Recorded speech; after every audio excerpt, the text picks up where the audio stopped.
میں اپنی بیوی اور ایک ماں کی بچی کو چھوڑ کے دبئی آیا تھا۔ ہر بار جب بھی میں پاکستان لوٹنے کا ذکر کرتا، میری ماں اور بھائی مجھ کو اپنی مجبوریوں کی داستان سنا کر روک دیتے۔ اسی طرح 10 سال گزر گئے۔ میری بیوی کو کینسر ہو گیا۔ وہ بیچاری میری منت کرتی رہی کہ واپس لوٹ کر آ جاؤ، مگر میرے سامنے گھر والوں کی مجبوریاں تھیں۔ میری بیوی یوں ہی تڑپ تڑپ کر مر گئی۔ میری 10 سال کی بیٹی نے چاچو کے فون سے چھپ کر مجھ کو میسج بھیجا کہ بابا واپس آ جاؤ ورنہ یہ مجھ کو بھی مار دیں گے۔ میں جب بنا بتائے پاکستان آیا تو یہ دیکھ کر حیران رہ گیا کہ میری شادی کو ابھی 1.5 سال ہی ہوا تھا۔ مجھے روزگار کے سلسلے میں دبئی آنا پڑا۔ میں گھر میں سب سے بڑا ہوں اور ہمیشہ سے ماں باپ نے مجھے یہی سمجھایا کہ گھر کے چھوٹوں کی ذمہ داری اب میرے سپرد ہے، کیونکہ میرے والد صاحب بیماری کی وجہ سے کوئی کاروبار نہیں کر سکتے تھے۔ میرا نام حماد ہے۔ میں لاہور کے قریب ایک گاؤں کا رہنے والا ہوں۔ پہلے میں لاہور میں ایک بہت بڑی کمپنی میں کام کرتا تھا۔ تنخواہ بھی اچھی خاصی تھی، لیکن جیسے ہی میری شادی ہوئی، اماں نے بار بار مجھے یہ کہنا شروع کر دیا کہ اب اس تنخواہ میں 2 گھروں کے خرچے نہیں چل سکتے۔ میری بیوی ویسے تو بہت صبر شکر والی تھی، لیکن کبھی کبھار اگر وہ کوئی فرمائش کر دیتی تو میری ماں اسے ڈھیروں باتیں سنا دیتی تھی۔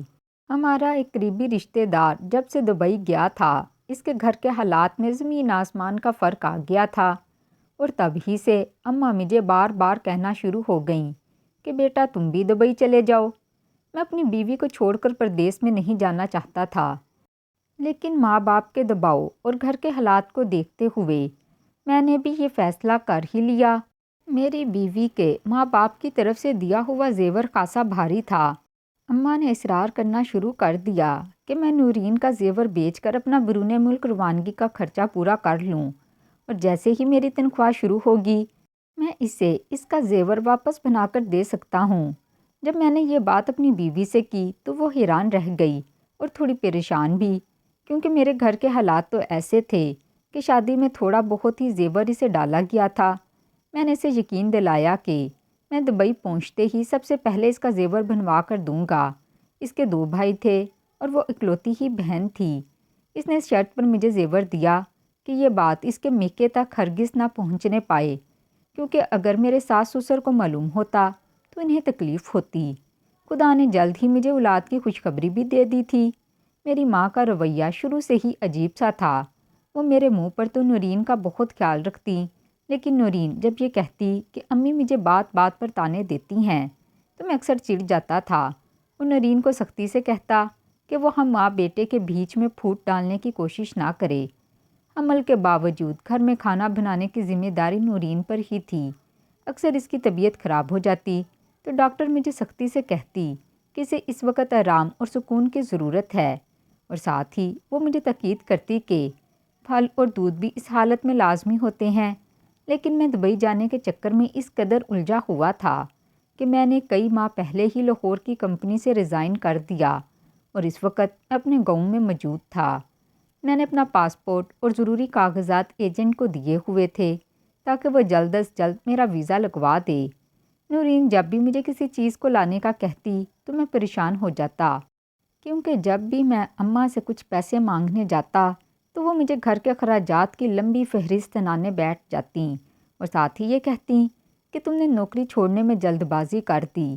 جب میرے ساس سسر کو ان حالات کا اندازہ ہوا تو انہوں نے اپنی حیثیت کے مطابق بیٹی کو خرچہ پانی دینا شروع کر دیا۔ نورین اب مجھ سے ناراض ہی رہنے لگی تھی۔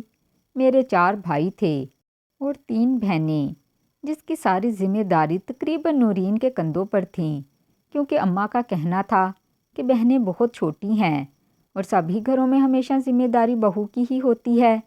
میری ماں ماشاءاللہ خود بھی صحت مند تھیں۔ جب بھی نورین کسی بات کا ذکر کرتی تو غصے میں کہہ دیتی کہ تم کام کو ہاتھ مت لگاؤ، میں خود ہی کر لوں گی۔ پھر نورین شرمندگی سے کام میں لگ جاتی۔ خدا خدا کر کے میرے دبئی کا ویزا آ گیا۔ میری روانگی ٹھیک 1 ماہ بعد تھی۔ اچانک ہی نورین کی طبیعت خراب ہوئی تو ہم اسے سول ہاسپٹل ہی لے گئے۔ خدا نے مجھے بیٹی جیسی نعمت سے نوازا تھا۔ میں اور میری بیوی اپنی بیٹی کو دیکھ کر بہت خوش تھے۔ لیکن اماں نے یہاں بھی یہی کہا کہ ہمارے خاندان میں تو سب سے پہلے بیٹا ہی ہوتا ہے۔ ہم دونوں میاں بیوی ان کی یہ بات سن کر چپ ہو گئے۔ نورین کے ماں باپ بھی ہاسپٹل میں تھے۔ اماں جلد ہی واپس گھر چلی گئیں۔ خیر، بچی کی چھٹی والے دن میں نے اپنی حیثیت کے مطابق مٹھائی بانٹی اور اپنی بیٹی کا نام مریم رکھ دیا۔ مریم بہت ہی پیاری تھی۔ جیسے جیسے روانگی کے دن نزدیک آ رہے تھے، میرا دل جیسے اندر ہی اندر پریشان ہوتا جا رہا تھا۔ مجھے سمجھ نہیں آ رہا تھا کہ میں اپنی اتنی چھوٹی سی بیٹی اور بیوی کو چھوڑ کر اتنی دور کیسے چلا جاؤں۔ پھر ماں باپ کی طرف دیکھتا اور بہن بھائیوں کی طرف دیکھتا تو یہی سوچتا کہ چلو کوئی بات نہیں، میں سب سے بڑا ہوں، مجھے ان کے لیے اتنا تو کرنا ہی چاہیے۔ میں سمجھتا تھا کہ 2-3 سال میں ہمارے گھر کے حالات بدل جائیں گے۔ نورین ہر وقت اداس رہتی اور پھر روانگی کا دن آ گیا۔ میری بہنیں، میری ماں اور بھائی سبھی مجھے ایئرپورٹ پر چھوڑنے کے لیے آئے تھے۔ نورین بھی ان کے ساتھ آنا چاہتی تھی، لیکن میری ماں نے یہ کہہ کر اسے روک دیا کہ اسے اور بچی کو دیکھ کر مجھے بیرون ملک روانگی مشکل لگے گی، تو اس لیے اسے اپنی بچی کے ساتھ گھر پر ہی رہنا چاہیے۔ مجھے اماں کی یہ بات بہت کڑوی لگی، لیکن میں احتراماً چپ رہا۔ اپنی بیوی کو کمرے میں جا کر گلے سے لگاتے ہوئے میں نے کبھی یہ نہیں سوچا تھا کہ میں دوبارہ اسے کبھی زندہ نہیں دیکھ پاؤں گا۔ میں نے مریم کو پیار کیا اور نورین کی گود میں دے دیا۔ جب میں گھر سے نکلا تو وہ بہت افسردگی کے ساتھ دروازے میں کھڑی اس وقت تک میری طرف ہاتھ ہلاتی رہی، جب تک ہم گلی کا موڑ مڑ کر سڑک پر نہیں آ گئے۔ ماں باپ بہن بھائیوں کی دعاؤں کے ساتھ میں دبئی آ گیا۔ یہاں میرے کزن نے میرے لیے پہلے سے ہی نوکری کا انتظام کر رکھا تھا۔ جہاں لاہور میں مجھے 40,000 تنخواہ ملتی تھی، اب یہاں مجھے پاکستانی 1,00,000 ملنا شروع ہو گئے۔ کام بہت سخت تھا، لیکن میں دل لگا کر کام کرتا رہا۔ کام کے ساتھ ساتھ ہی مجھے کمرے میں موجود دوسرے لڑکوں کی طرح اپنی باری پر کھانا بھی بنانا پڑتا، کپڑے بھی دھونے پڑتے۔ اس وقت مجھے گھر کی شدت سے یاد آتی تھی۔ میں باقاعدگی کے ساتھ گھر فون کرتا، سبھی سے میری بات ہو جاتی، لیکن جب بھی میں نورین سے بات کرنا چاہتا تو میری ماں کمرے میں ہی بیٹھی رہتی۔ میں ویڈیو کال پر اپنی بیٹی کو بڑا ہوتے ہوئے دیکھ رہا تھا۔ ہر ماہ میری ماں ضرورتوں کی ایک لمبی لسٹ مجھے سنا دیتی۔ میرے بھائیوں کی تعلیم بھی جاری تھی اور بہنیں بھی پڑھ رہی تھیں۔ گھر میں تھوڑی تھوڑی تبدیلی آنا شروع ہو گئی۔ میرے ابا بھی سفید کاٹن کا جوڑا پہن کر پورے گاؤں میں بڑے فخر کے ساتھ سینہ چوڑا کر کے گھومتے تھے کہ میرا بیٹا وہاں پر درہم کما رہا ہے۔ میں جب بھی اپنی ماں سے یہ پوچھتا کہ وہ تنخواہ میں سے بچت تو کر رہی ہیں نا، تو وہ شروع ہو جاتی کہ بیٹا کیا تمہیں اپنی ماں پر بھروسہ نہیں؟ میں تمہارا ایک ایک پیسہ سوچ سمجھ کر خرچ کرتی ہوں، تمہاری بیوی اور بیٹی کی بھی ساری ضروریات پوری ہو رہی ہیں۔ اور پھر مجھے کہتی کہ تمہاری بہنوں کے جہیز کے لیے ابھی سے کوشش کرنا شروع کروں گی، تبھی جا کر شادی کے روز کام آئے گا۔ میں نے بہت کوشش کی کہ میری ماں نورین کو الگ سے موبائل لے کر دے دے، لیکن میری ماں ہمیشہ یہی کہتی تھی کہ عورتوں کی تو عادت ہوتی ہے مردوں کو پریشان کرنے کی، ذرا سی بات ہوگی اور وہ تمہیں پریشان کر دے گی، تم اس کی طرف سے فکر مت کرو، ہم لوگ اس کا پورا دھیان رکھتے ہیں۔ مجھے دبئی میں 3 سال ہونے والے تھے۔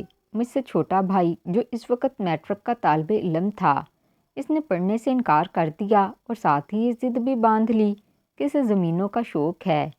اپنی ماں کی یہ فرمائش سن کر میں حیران رہ گیا، کیونکہ میں تو اپنے پاس ضروری خرچ رکھ کر ساری تنخواہ ہی گھر بیچ دیتا تھا۔ اماں نے مجھے کہا کہ مجھے کوشش کرنی چاہیے کہ میں تھوڑی سی بچت کر کے پیسہ کچھ بڑھا کر گھر بھیجنا شروع کر دوں، کیونکہ دن رات کی بڑھتی ہوئی مہنگائی میں اب اس تنخواہ میں گھر کے اخراجات اور بچوں کے اخراجات کو پورا کرنا ان کے بس کی بات نہیں رہی۔ ساتھ ہی وہ کہتی کہ تمہاری بیوی بھی الگ سے خرچہ مانگتی ہے اور اسے یہ غرور ہونا شروع ہو گیا ہے کہ یہ گھر اس کی شوہر کی کمائی سے چل رہا ہے۔ تم اپنی بیوی پر ذرا سی سختی کرو اور اسے احساس دلاؤ کہ یہ تمہارا احسان نہیں بلکہ تمہارا فرض ہے۔ کئی بار اماں کی بتائی ہوئی باتوں کی وجہ سے میں نورین سے لڑ پڑتا اور پھر کئی روز اس سے بات نہیں کرتا تھا۔ میری بیٹی صرف فون پر ہی مجھے دیکھتی تھی۔ کئی بار ایسا ہوتا کہ نورین سو رہی ہوتی اور میں فون بند کر دیتا۔ میری ماں کا کہنا تھا وہ اب گھر کا کام بھی نہیں کرتی بلکہ کام بھی میری بہنیں شہنیلا اور نبیلہ کر لیتی ہیں۔ میں ان کی یہ باتیں سن سن کر خوب غصہ پالتا رہا۔ مجھے یقین نہیں ہوتا تھا کہ نورین اتنی زیادہ بدل سکتی ہے۔ کبھی میں فون کرتا تو اماں کہہ دیتی کہ نورین اپنے میکے گئی ہوئی ہے، تو اس بات پر میں اماں سے ناراض ہو جاتا کہ انہوں نے میری اجازت کے بغیر اسے میکے کیوں جانے دیا۔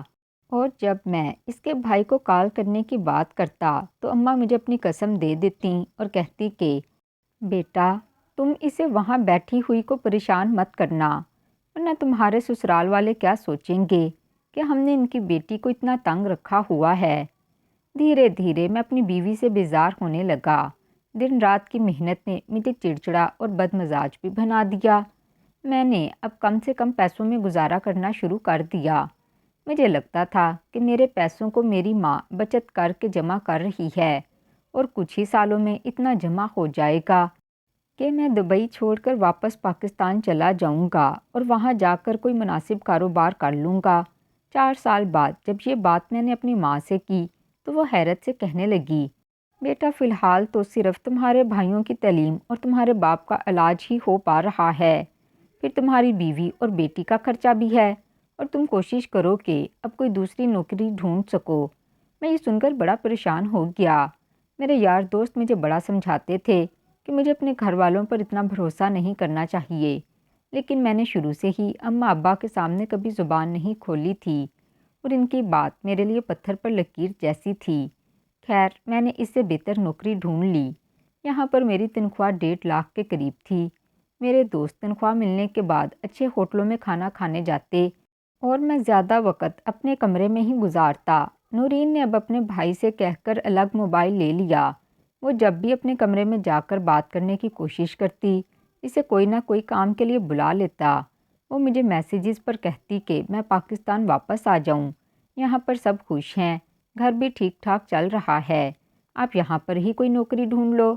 بہانے سے جب میں یہ بات اپنی ماں سے کہتا تو وہ یہ سن کر غصہ کرنے لگتیں اور پھر رونے بیٹھ جاتیں۔ میری بہنیں بھی اب جوان ہو رہی تھیں، ان کی بھی شادیاں کرنی تھیں۔ اپنے بھائیوں کو دیکھ کر مجھے یہ خیال آتا کہ آخر وہ کب کسی کام دھندے میں لگیں گے، لیکن ماں ہر بار یہ کہہ کر میرا دل ہی توڑ دیتی کہ ابھی وہ بچے ہیں، پڑھ رہے ہیں۔ گھر میں ہر طرح کی سہولت ہو گئی۔ میں چاہتا تھا کہ نیا مکان بھی بن جائے، لیکن اماں چاہتی تھیں کہ پہلے بہنوں کی شادی ہو، اور یوں میں اتنے سال میں ایک بار بھی پاکستان نہیں جا سکا۔ وقت بہت تیزی سے گزر رہا تھا۔ میرے بالوں میں سفیدی اتر آئی۔ نورین کی طرف دیکھتا تو وہ وقت سے پہلے ہی بوڑھی لگنے لگی۔ میری بیٹی اپنی توتلی زبان میں مجھے بار بار بلاتی اور کہتی کہ سب بچوں کے پاپا ان کے ساتھ ہیں، آپ بھی واپس آ جائیں۔ یہ سن کر میرا دل بھر جاتا اور میں کال بند کر کے رونے بیٹھ جاتا۔ پردیس میں تنہا زندگی گزارنا نہایت سخت تجربہ تھا۔ میرے دوست بڑے افسوس کے ساتھ میری طرف دیکھتے، کیونکہ وہ تو اکثر و بیشتر چھٹیوں پر جاتے ہی رہتے تھے، لیکن میں جب بھی چھٹیوں پر جانے کی بات کرتا، میری ماں کوئی نہ کوئی مجبوری نکال کر بیٹھ جاتی اور مجبوراً مجھے اپنے ٹکٹ کے جمع کیے ہوئے پیسے گھر بھیجنے پڑ جاتے۔ میری 2 بہنوں کی بہت اچھی جگہ منگنی ہوئی اور میں نے ان کی فرمائش پر ڈھیر و ڈھیر سامان پاکستان بھیجا۔ مجھے حیرت اس بات کی تھی، نہ میری بہنوں نے نہ میرے ماں باپ نے مجھے ایک بار بھی یہ نہیں کہا کہ وہ میرے بغیر شادی نہیں کریں گے۔ بس میری ماں جذباتی طور پر میرا حوصلہ بڑھا دیتی اور کہتی کہ تمہارے جیسا بیٹا نصیب والوں کو ملتا ہے۔ میں ویڈیو کال پر ہی اپنی بہنوں کی شادی کی تقریبات دیکھتا رہا، لیکن یہ دیکھ کر مجھے بہت حیرت ہوئی کہ میری بیوی اور بچی بہت ہی معمولی لباس پہنے ہوئے تھے۔ جب میں نے اپنی ماں سے یہ بات کی تو وہ خاموش ہو گئیں، اور پھر نہ جانے نورین سے کیا کہا کہ نورین نے مجھے فون کرنا ہی بند کر دیا۔ میں یہ دیکھ کر بڑا پریشان ہوا۔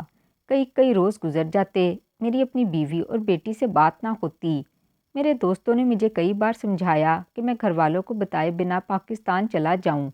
کاش اس وقت میں ان کی بات مان لیتا۔ ایک بار میرے دونوں بھائیوں نے فرمائش کی کہ انہیں آئی فون لینا ہے۔ یہ سن کر میں غصے سے چیخ پڑا اور کئی دن گھر کال نہیں کی۔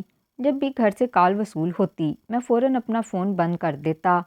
میری ماں نے پریشان ہو کر میرے کزن سے کہا، اس نے مجھے مل کر سمجھایا کہ ماں باپ کا دل نہیں دکھاتے اور تم گھر فون کر لو۔ چاچی نے ان دونوں کو سمجھا دیا ہے۔ میں اپنے دوست کے گلے سے لگ کر رو پڑا اور کہنے لگا، مجھے میری بیٹی اور بیوی کی بہت یاد آ رہی ہے۔ رفتہ رفتہ میں سمجھتا جا رہا تھا کہ میرے گھر والوں کے لیے میں صرف سونے کے انڈے دینے والی مرغی بن کر رہ گیا ہوں، یا پھر میں ان کا ATM کارڈ ہوں جسے وہ ہر ماہ بس نوٹ چھاپنے والی مشین سمجھتے ہیں۔ اس سے زیادہ ان کی زندگی میں میری کوئی حیثیت نہیں۔ دبئی کی رونقیں مجھے اب اپنی طرف بلانے لگیں۔ میں نے اب ہر روز گھنٹوں کال کرنا بند کر دی۔ 5 یا 6 منٹ بات کرتا، اپنی ماں سے کہتا کہ مجھے میری بیوی اور بیٹی کو دکھا دیں اور پھر کال بند کر دیتا۔ اب میں اکثر گھومنے پھرنے نکل جایا کرتا۔ ایسے ہی ایک وقت آیا جب یہاں رہنے والی ایک جوان بیوہ سے میری ملاقات ہو گئی۔ میں جو اپنی بیوی سے دور تنہا زندگی گزار رہا تھا، اس نے جب مجھے نکاح کا پیغام بھجوایا تو میں بنا سوچے سمجھے ہی راضی ہو گیا۔ میں جانتا تھا کہ میں غلط کر رہا ہوں اپنی بیوی کے ساتھ، لیکن میں بہت زیادہ خود غرض ہو گیا اور میں نے شادی کر لی۔ اس کے پاس اس کے عربی شوہر کی چھوڑی ہوئی اچھی خاصی دولت تھی۔ میری زندگی میں بھی سکون آ گیا۔ گھر بھی ہر ماہ ایک مخصوص رقم جاتی رہی۔ دھیرے دھیرے میرا رابطہ وہاں پر کم سے کم تر ہوتا گیا۔ پھر ایک روز میری زندگی میں طوفان آیا جب مجھے نورین کے بھائی کا میسج ملا۔ نورین کینسر کی مریضہ بن کر ہاسپٹل میں اپنی آخری سانسیں لے رہی تھی۔ یہ سن کر میرے سر پر قیامت گزر گئی۔ میں نے حبیبہ سے کہا میں پاکستان جانا چاہتا ہوں، لیکن اس نے مجھے اجازت نہیں دی۔ اس نے مجھے کہا کہ وہ مجھے خطیر رقم دینے پر تیار ہے کہ میں اپنی بیوی کا علاج کروا سکوں، لیکن وہ مجھے پاکستان نہیں بھیج سکتی کیونکہ اسے ڈر تھا کہ میں دوبارہ پلٹ کر دبئی نہیں آؤں گا۔ میں دوہری اذیت میں گرفتار ہو گیا۔ اس روز میں اپنے گھر فون کر کے اپنی ماں سے بہت زیادہ لڑا۔ میں نے انہیں خوب طعنے دیے کہ وہ میری غیر موجودگی میں میری بیوی کا خیال نہیں رکھ سکیں۔ اس بات پر میری ماں مجھ سے ناراض ہو گئی اور فون بند کر دیا۔ میرا سالہ مجھے بار بار پاکستان بلا رہا تھا۔ میں انہیں برابر خرچ بھیج رہا تھا، لیکن ساتھ ہی یہ بھی کہہ دیتا کہ میرا پاکستان پہنچنا ممکن نہیں کیونکہ مجھے کمپنی چھٹی نہیں دے رہی۔ جب میں ویڈیو کال پر نورین کو دیکھتا تو مجھے بے تحاشا دکھ ہوتا۔ میں اپنی خوبصورت اور جوان بیوی کو چھوڑ کر دبئی آیا تاکہ اپنے گھر والوں کے خرچے خوب پورے کر سکوں، لیکن اس سفر نے مجھ سے میری شریک حیات چھین لی۔ ڈاکٹر کہتے تھے کہ وہ ٹھیک ہونا ہی نہیں چاہتی، یا شاید کینسر بہت بری طرح سے پھیل چکا تھا۔ 6 ماہ کے اندر ہی وہ چپ چاپ یہ دنیا چھوڑ کر چلی گئی۔ میں اس کی میت پر بھی نہیں جا سکا۔ یہ دیکھ کر میرے سسرال والوں نے مجھ سے ناتا توڑ لیا اور میری بیٹی کو اس کی دادی کے پاس بھیج دیا۔ وہ اپنی جوان جہاں بیٹی کی موت کا ذمہ دار مجھے اور میرے گھر والوں کو سمجھتے تھے، اور کسی حد تک یہ ٹھیک بھی تھا۔ میں کئی روز دبئی میں بے مقصد سڑکوں پر گھومتا اور روتا پھرتا رہا۔ میری نورین سے رفاقت صرف 1.5 سال کا عرصہ رہی، لیکن میں جانتا تھا کہ وہ خدا کی بندی مجھے بے تحاشا چاہتی تھی۔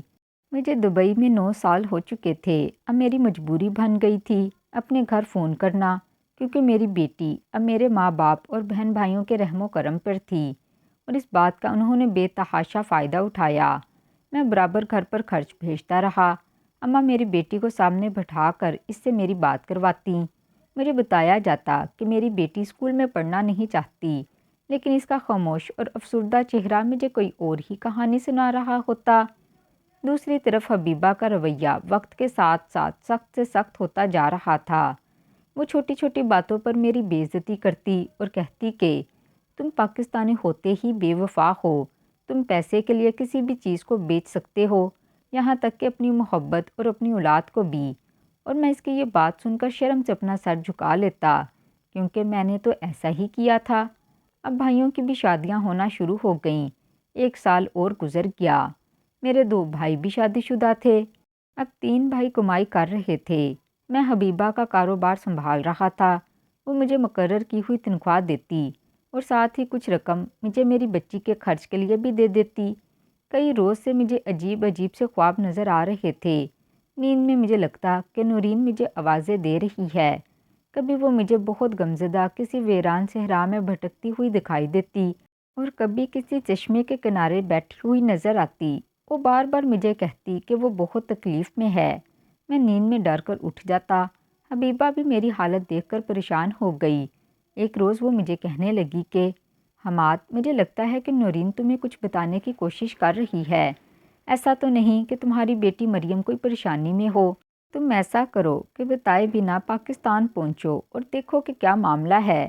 میں یہ سن کر احسان مندی سے حبیبہ کی طرف دیکھنے لگا، کیونکہ اس نے نورین کی بیماری میں مجھے پاکستان جانے نہیں دیا، لیکن اب جب بات میری اولاد کی تھی تو اس نے مجھے فوراً اجازت دے دی۔ شادی کے 4 سال بعد خدا نے حبیبہ کو بھی ماں بننے کا سکھ دیا تھا۔ شاید اسی وجہ سے اس کی فطرت میں اتنی نرمی پیدا ہو گئی۔ میں فوراً ہی پاکستان کے لیے روانہ ہو گیا۔ 10 سال بعد جب میں گاؤں پہنچا تو ہر طرف تبدیلی ہی تبدیلی آ چکی تھی۔ میں گاؤں کو حیرت سے دیکھتا ہوا جب اپنے گھر پہنچا تو مجھے پڑوسی نے بتایا کہ میرے گھر والے تو کب کا یہ گھر بیچ کر لاہور شفٹ ہو گئی ہیں۔ میں حیران ہو گیا کہ انہوں نے مجھے بتانا بھی پسند نہیں کیا۔ میں پتہ پوچھتا ہوا جب اپنے والدین کے نئے گھر پہنچا تو یہ دیکھ کر حیران رہ گیا کہ اچھا خاصا قیمتی اور شاندار گھر بنا ہوا تھا۔ 2 خوبصورت گاڑیاں بھی کھڑی تھیں۔ پردیس میں گزارے 10 سال نے مجھے بوڑھا کر دیا۔ جب میں پاکستان سے گیا تو 28 سال کا ایک خوش شکل نوجوان تھا، لیکن اب میں ایک تھکا ہارا ادھیڑ عمر مرد بن کے گھر لوٹا۔ میں نے جب بار بار بیل بجائی تو کوئی بھاگتا ہوا دروازے تک پہنچا۔ وہ کوئی کمزور سی بچی تھی جس کے چہرے پر ایک طرف گہرے زخم کا نشان تھا۔ وہ بچی کچھ دیر تو حیرت سے میری طرف دیکھتی رہی اور پھر ایک دم مجھ سے لپٹ گئی۔ اچانک میرے ذہن میں خیال آیا اور میں تڑپ اٹھا۔ وہ کمزور اور لاغر سی بچی جس کے چہرے کو کسی چیز سے بری طرح جلایا گیا تھا، کوئی اور نہیں بلکہ میری بیٹی مریم تھی۔ میں جو پردیس میں پچھلے 10 سالوں سے مصیبتیں اٹھا رہا تھا، میری سکی اولاد میرے رشتہ داروں کے گھر میں اس حال میں موجود تھی۔ ہم دونوں باپ بیٹی ایک دوسرے کے گلے لگ کر رو پڑے۔ تھوڑی دیر میں ایک عورت چمک دھمک والے کپڑے پہنے ہوئے چیختی ہوئی گھر سے نکلی اور اس نے مریم کا بازو پکڑ کر جھٹکے سے اسے مجھ سے دور کیا اور بڑی بدتمیزی سے مجھ سے پوچھنے لگی، کون ہو تم اور اس منحوس کو گلے سے لگا کر کس کا سوگ منا رہے ہو؟ میں یہ سن کر بری طرح سے تپ گیا۔ اماں ابا اور اپنے بھائیوں کو پکارتا ہوا گھر کے اندر داخل ہوا۔ وہ عورت مجھے روکتی ہوئی میرے پیچھے ہی گھر کے اندر آ گئی۔ اس وقت رات کا کھانا کھایا جا رہا تھا۔ سبھی لوگ ڈائننگ ٹیبل پر بیٹھے تھے۔ سب کے نوالے ان کے ہاتھوں میں دبے رہ گئے۔ وہ سب حیرت سے مجھے دیکھتے ہوئے میرے ہاتھ میں مریم کا ہاتھ دیکھ کر پریشان ہو گئے۔ سب سے پہلے اماں کو خیال آیا۔ وہ اٹھیں اور مصنوعی انداز سے روتے ہوئے میرے گلے سے لگ گئیں۔ پھر ابا اور بھائی بھی باری باری میرے گلے ملے۔ میں سرد مہری سے انہیں کھڑا ہوا غور سے دیکھتا رہا۔ اماں نے غیر محسوس انداز سے مریم کا ہاتھ میرے ہاتھ سے چھڑوانا چاہا تو میں نے سختی سے ان کے ہاتھ کو جھٹک دیا۔ مریم خوفزدہ سے مجھ سے لپٹی کھڑی تھی۔ وہ عورت میرے بھائی صفدر کی بیوی تھی۔ میرے انداز نے انہیں چونکنے پر مجبور کر دیا۔ میں نے سختی سے اپنی ماں کی طرف دیکھتے ہوئے پوچھا، اماں میری یتیم بچی کی یہ حالت کس نے کی ہے؟ اس کا چہرہ کس نے جلایا ہے؟ تو اماں کہنے لگیں، بیٹا کیا تو ہمیں جلاد سمجھتا ہے؟ بچی ہے، شرارت کرتی ہے۔ ملازمہ کھانا بنا رہی تھی، کچن میں جا گھسی۔ اس کے ہاتھ میں گرم توا تھا، شاید وہ اتار کر نیچے رکھ رہی تھی کہ ایک دم چہرے پر لگ گیا۔ وہ مریم کو گھورتے ہوئے کوئی اشارہ کر رہی تھیں۔ مجھے ان کی کسی بات پر یقین نہیں تھا، اسی لیے میں نے مریم کو سامنے کرتے ہوئے پوچھا، مریم بیٹا تم بتاؤ تمہیں کس نے جلایا؟ ڈرو مت، میں اب واپس آ گیا ہوں۔ مریم نے ڈرتے ڈرتے اپنی چاچی کی طرف ہاتھ کر دیا۔ پھر تو میرے اندر دبا ہوا برسوں کا لاوا پھوٹ گیا اور میں بری طرح سے چیخنے چلانے لگا۔ میں نے اپنی ماں سے اور باپ سے سوال کیا کہ کیا میں ان کی سکی اولاد نہیں؟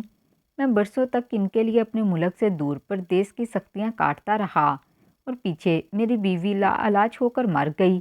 میں جب بھی واپس آنا چاہتا مجھے روک دیا جاتا۔ اب بھی مجھے کچھ معلوم نہ ہوتا اگر مریم چھپ کر اپنے چاچو کے فون سے میرے نمبر پر میسج نہ چھوڑتی۔ وہ تو شکر ہے کہ میری دوسری بیوی نے وہ میسج مجھے پہنچا دیا۔ اگر اس کا بھی دل تم لوگوں کی طرح سخت ہو جاتا تو شاید اپنی ماں کی طرح میری بیٹی مریم بھی کسی روز تمہارے ظلم کا نشانہ بن کر اس دنیا سے چلی جاتی۔ یہ سن کر میرے گھر والے حیران کھڑے رہ گئے۔ پھر ایک دم صفدر میرا بھائی غصے سے آگے بڑھا اور کہنے لگا، بس بھائی جتنا بول لیے ہو اتنا کافی ہے۔ اتنے سالوں بعد گھر لوٹے ہو، اگر عزت سے گھر میں رہنا ہے تو رہو، ورنہ اپنی اس بیٹی کو لو اور یہاں سے چلتے بنو۔ میں اس کی یہ بات سن کر تپ گیا اور جیسے ہی کچھ کہنے لگا تو اماں اور ابا نے بھی بڑی بے رخی سے اس کی سائیڈ لی اور کہا، ٹھیک ہے حماد بیٹا، اگر ہم لوگ اتنے ہی ظالم ہیں تو اب ہم تمہاری بیٹی کی ذمہ داری نہیں اٹھا سکتے۔ تم اپنی بیٹی کو اپنے ساتھ لے جاؤ۔ جب تم دوسری شادی کر چکے ہو تو تمہاری بیٹی کو تمہاری بیوی بھی پال سکتی ہے۔ ہم نے کوئی ٹھیکہ نہیں لیا کہ تمہاری ذمہ داریاں پوری کریں۔ میں حیرت سے کھڑا تھا۔ برسوں بعد وطن لوٹا، ایک لمبی مسافت طے کر کے۔ گھر بھی بدل چکا اور گھر والے بھی۔ وہ لوگ بڑے خطرناک تیوروں سے مجھے گھور رہے تھے۔ ان کی طرح طرح کی بولیاں سن کر مجھے اندازہ ہو گیا کہ اب اس گھر میں میرا کچھ نہیں رہا۔ میں نے چپ چاپ اپنی بچی کا ہاتھ پکڑا اور دروازے سے باہر چل دیا۔ ٹیکسی پکڑی اور سیدھا لاہور پہنچ گیا۔ لاہور میں مجھے کئی دن قیام کرنا پڑا۔ حبیبہ نے فون کر کے جلدی مریم کا پاسپورٹ اور ویزا بنوا دیا۔ میں اپنی بیٹی کو لے کر دبئی پہنچ گیا۔ حبیبہ نے کھلے دل کے ساتھ مریم کو قبول کر لیا۔ شکر ہے کہ میں سب کچھ لٹا کر بھی خالی ہاتھ نہیں کھڑا تھا۔